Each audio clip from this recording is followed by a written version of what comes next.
ሰላም ሰላም ውድ ተመልካቾች እንደናችሁ እንደምን አላችሁ? አሁን ወሳኝ የሆነ መረጃ ይዤላችሁ መጥቻለሁ። ይህ መረጃ ለሚመለከተው አካል እንዲደርስ ላይክ አድርጉ፣ ሼር አድርጉ፣ ኮሜንት አድርጉ።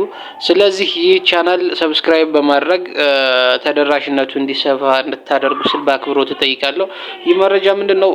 ደቡብ ጎንደር ላይ ይወስደናል። ደቡብ ጎንደር ላይ እንግዲህ ከፍተኛ የሆነ ዘመቻ እየተካሄደ ነው። አፋብን ደቡብ ጎንደር ላይ ደምቆ ድል በድል ሆኖ እንደቀጠለ ነው።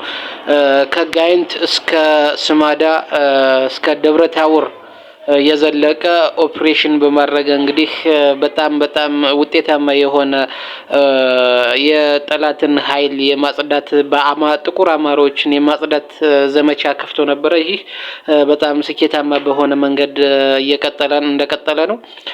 ደብረታቦርንም ከቧታል። ደብረታቦር መውጫ ላይ ግን በጣም ደብረታቦር መውጫና መግቢያዎች ላይ ከፍተኛ የሆነ ምሽግ ከመከላከያም ከባህር ዳር ወደ ደብረታቦር መስመር ሂደው እገዛ እያደረገው እንግዲህ ከፍተኛ የሆነ ምሽግ ቆፍረው እየተከላከለ ይገኛል ወራሪው ኃይል። ነገር ግን አፋብን ይህንን በድል እንደሚወጣው በጣም በከፍተኛ ስሜት በከፍተኛ ሞራል መናገር እችላለሁ። ምክንያቱም አማራን ወክሎ ለአማራ ዘብ ቆሞ አማራን እየታደገ ያለው አፋብን ነውና አማራን ደግሞ ከአማሮች በላይ መሆን ያስፈልጋል፣ ለመክፈልም ለማሸነፍም። ስለዚህ ጥቁር አማራ አማሮችን ማሸነፍ አይችልምና ጥቁር አማራ ዋጋውን ያገኘበት ሁኔታ አለ እዚህ ደቡብ ጎንደር አካባቢ።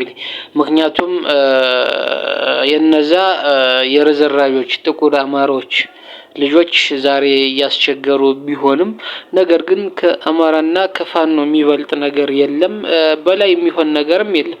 ስለዚህ ይህ ድል መቀጠል አለበት።